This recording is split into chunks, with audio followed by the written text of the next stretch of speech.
بسم اللہ الرحمن الرحیم۔ السلام علیکم۔ نبی کریم صلی اللہ علیہ وآلہ وسلم نے فرمایا، جب تم ایسے ہو جاؤ کہ تمہارے غم بڑھ جائیں اور تم ان غموں کو ختم کرنا چاہو تو مجھ پر درود پڑھو۔ یہ تمہارے غموں کو ختم کرنے کے ساتھ ساتھ تمہارے گناہوں کو مٹا دے گا۔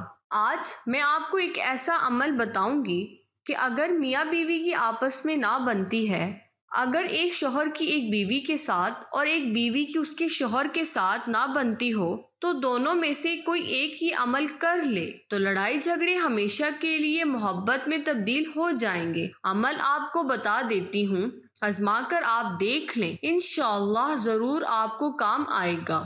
وہ عمل ایسا عمل ہے کہ اگر بیوی گھر کی ناچاہتی کا باعث بنتی ہے، شوہر کا خیال نہیں رکھتی، اس سے محبت نہیں کرتی، ہر وقت لڑتی ہے، تو شوہر کو یہ چاہیے کہ وہ یہ عمل کر کے پانی، جوس، شربت یا دودھ پر بیوی کو پلا دے، پھر اس کے پینے کی دیر ہی ہوگی۔ اگر ان کے درمیان میں بھی لڑائی جھگڑے شروع ہو جائیں گے، گویا یہ گھر کے بے آباد ہونے کی نشانی ہوتی ہے۔ میاں بیوی کا تعلق کوئی کچا دھاگا تو نہیں، بلکہ ایک بہت بڑا گہرا رشتہ ہے۔ اللہ تعالیٰ فرماتے ہیں کہ اور انہوں نے تم سے پکا عہد لیا ہے، اس لیے قرآن مجید نے بیوی کو ساتھی کہا ہے۔ یہ زندگی بھر کا ساتھ ہوتا ہے۔ میاں اور بیوی دونوں کو سمجھداری سے کام لینا چاہیے اور محبت اور پیار کے ساتھ زندگی گزار کر شیطان کو اس میں دخل اندازی کا موقع ہی نہیں دیا جائے۔ اینٹیں جڑتی ہیں تو مکان بن جاتے ہیں، دل جڑتے ہیں تو گھر آباد ہو جاتے ہیں۔ یہ ذمہ داری خاوند کی بھی ہوتی ہے اور بیوی کی بھی ہوتی ہے، دونوں ایک دوسرے کے ساتھ محبت اور پیار سے کام لیں۔ یہ اصول یاد رکھیں کہ جہاں محبت موٹی ہوتی ہے وہاں عیب پتلے ہوتے ہیں، اور جہاں محبت پتلی ہوتی ہے وہاں عیب موٹے ہوتے ہیں۔ اس لیے شریعت نے نکاح کے بعد محبت کو اجر و ثواب کا ذریعہ بتایا ہے۔ چنانچہ میاں بیوی آپس میں جتنی محبت کریں گے، جتنا پیار کریں گے، اتنا ہی اللہ رب العزت ان سے راضی ہوں گے۔ ایک حدیث مبارکہ میں آتا ہے کہ جب بیوی اپنے خاوند کو دیکھ کر مسکراتی ہے اور خاوند اپنی بیوی کو دیکھ کر مسکراتا ہے تو اللہ رب العزت ان دونوں کو دیکھ کر مسکراتے ہیں۔ سبحان اللہ۔ اب یہاں یہ بات میاں اور بیوی دونوں سمجھ لیں کہ شادی کا مقصد کیا ہے۔ اللہ تعالیٰ کی نشانیوں میں سے یہ کہ اس نے تم سے تمہارے لیے جوڑا بنایا تاکہ تم سکون حاصل کر سکو، اور تمہارے درمیان مودت و رحمت رکھی۔ بے شک اس میں نشانیاں ہیں عقل والوں کے لیے۔ تو معلوم ہوا کہ شادی کا مقصد یہ ہے کہ سکون حاصل ہو، اور جہاں آپ دیکھیں کہ میاں بیوی کی زندگی میں سکون نہیں، ہر وقت کا جھگڑا کرتے رہتے ہیں، بحث و مباحثے میں الجھتے رہتے ہیں، سمجھ لے کہ کہیں نہ کہیں دال میں کوئی کالا ہے، بیوی کی طرف سے کوتاہی ہے یا میاں کی طرف سے کوتاہی ہے۔ اور عام طور پر ہمارا تجربہ یہی ہے کہ دونوں اطراف سے کوتاہی ضرور ہوتی ہے۔ اس سلسلے میں آج ہم بیوی کی سائیڈ کا تذکرہ کریں گے، کون سی غلطیاں اور کوتاہیاں وہ کرتی ہیں جس کی وجہ سے گھر برباد ہو سکتے ہیں۔ انشاءاللہ کل کی ویڈیو میں ہم خاوند کے بارے میں بھی تذکرہ کریں گے۔ یہاں ایک اصولی بات یاد رکھیں کہ اللہ رب العزت نے قرآن مجید میں شادی کا مقصد بتایا کہ تم اپنی بیوی سے سکون پاؤ۔ جو بھی اپنے خاوند کے لیے سکون کا سبب بنے گی وہ اپنے گھر میں ہنسی خوشی زندگی گزارے گی، اس لیے کہ گھر بسانا عورت کے اختیار میں ہوتا ہے۔ ہمارے بڑے کہا کرتے تھے کہ مرد اگر کسی کو لے کر گھر گرانا چاہے تو وہ نہیں گرا سکتا، عورت سوئی لے کر گھر کو گرانا چاہے تو مرد سے پہلے گرا لیا کرتی ہے، اس لیے عورت کو گھر والی کہا جاتا ہے۔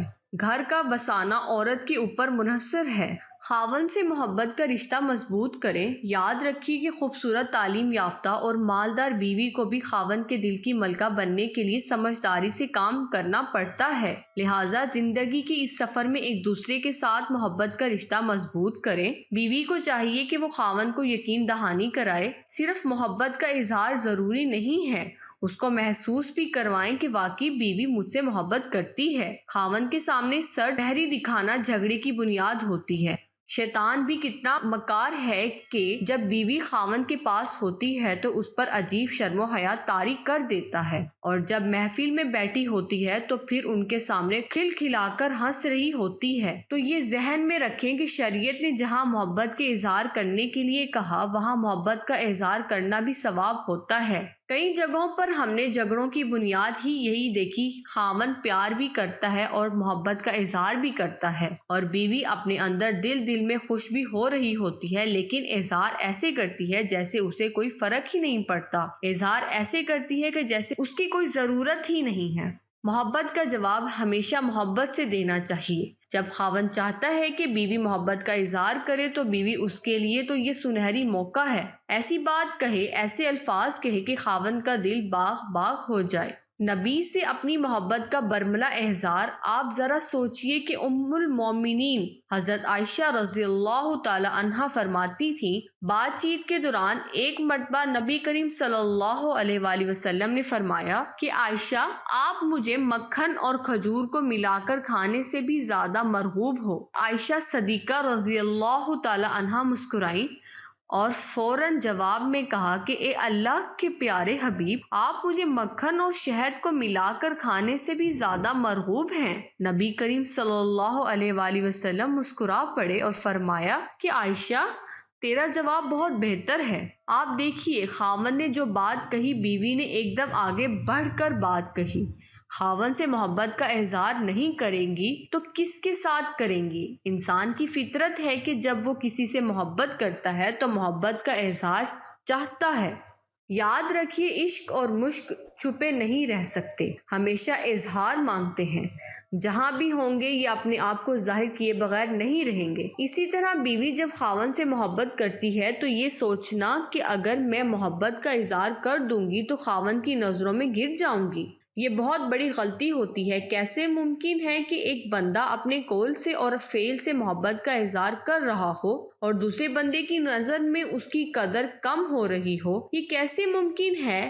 ہاں، جب خاوند چاہتا ہے کہ بیوی محبت کا اظہار کرے اور بیوی ایسے بن کر رہے جیسے وہ تو بالکل ٹھنڈے برف والے دل کی مانند ہے، یہ عورت اپنا گھر برباد کرنے کی خود کوشش کر رہی ہے۔ اب عمل کی جانب بڑھتے ہیں۔ ناظرین، وہ عمل یہ ہے کہ آپ نے الائچی پر پانی پر یا دودھ پر 100 بار یا قدوس یا سلاموں، پھر 33 بار سورۃ کوثر، 10 بار سورۃ فاتحہ اول اور آخر میں 3 بار درود ابراہیمی پڑھ کر پانی پر دم کر دیں، اور یہ پانی چاہے صبح کے وقت یا شام کے وقت آپ اپنی بیوی کو یا شوہر کو پلا دیں۔ انشاءاللہ اس عمل کے کرنے کی دیر ہوگی، پھر دیکھیں ان کے سخت دل کو اللہ پاک کیسے نرم بنا دیتے ہیں۔ ایک بات یہاں بتاتی چلوں گی، اس عمل کرنے کے لیے اجازت لینا ضروری ہے۔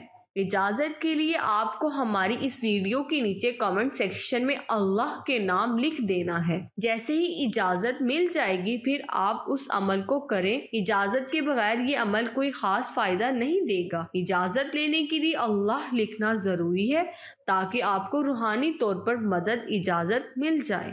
رسول صلی اللہ علیہ وآلہ وسلم خیبر سے مدینے واپس آتے ہوئے حضرت صفیہ رضی اللہ تعالی عنہا کے ساتھ اونٹ پر سوار تھے۔ جب حضرت صفیہ رضی اللہ تعالی عنہا اونٹ پر سواری کا ارادہ کرتی تو رسول صلی اللہ علیہ وآلہ وسلم اونٹ کے پاس اس طرح بیٹھ جاتے کہ اپنا گھٹنا مبارک کھڑا رکھتے، اور حضرت صفیہ رضی اللہ تعالی عنہا اپنا پاؤں رسول صلی اللہ علیہ وآلہ وسلم کے گھٹنے مبارک پر رکھ کر سوار ہو جاتے۔ اس سے پتہ چلتا ہے کہ عظیم شوہر ہی بیویوں کو عزت دیتے ہیں۔ شکریہ۔